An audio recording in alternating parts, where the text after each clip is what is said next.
3 życzenia Herberta. Prawiła mi ciotka, jakżech była mało, że w lesie Hermaniok żyła baba staro.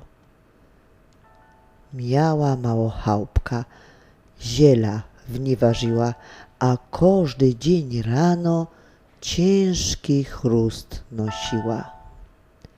Szał roz chłop od ciotki. Herbert miał na miano. Tyż po chrust pod blacha do lasa w czas rano. Naroz kiedyś kwiączy i stynko wetrowie.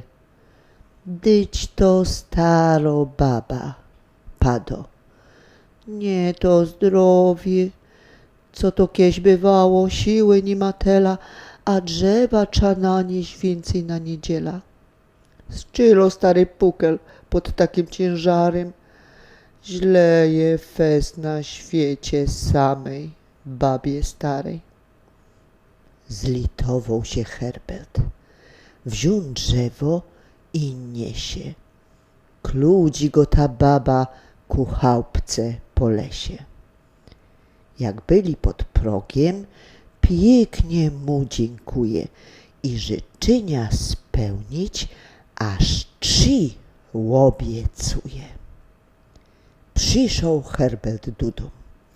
Ciotce opowiado, jako z tej północy była baba rado, a na stole łobiot, żur i jajca 2. Przydałby się kąszczek jeszcze w łuszczu, pra? Jak to powiedział Herbert, na rozdziwy czary, kąsek w łuszczu leży, rychtyk nie do wiary. Kiwie ciotka głową. Co za głupi ciela, czemuś nie zażądał chłopie tak niewiela.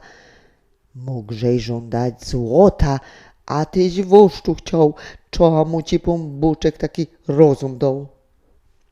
A wiesz, o co teraz ja baba poprosza? Żeby ci pierunie w łuszcz przyrost do nosa. Jerunie, pierunie, cóż się naroz robi? Wóż na nosie siedzi, niepięknie go zdobi. Chce go urwać Herbert, ale dyć to boli.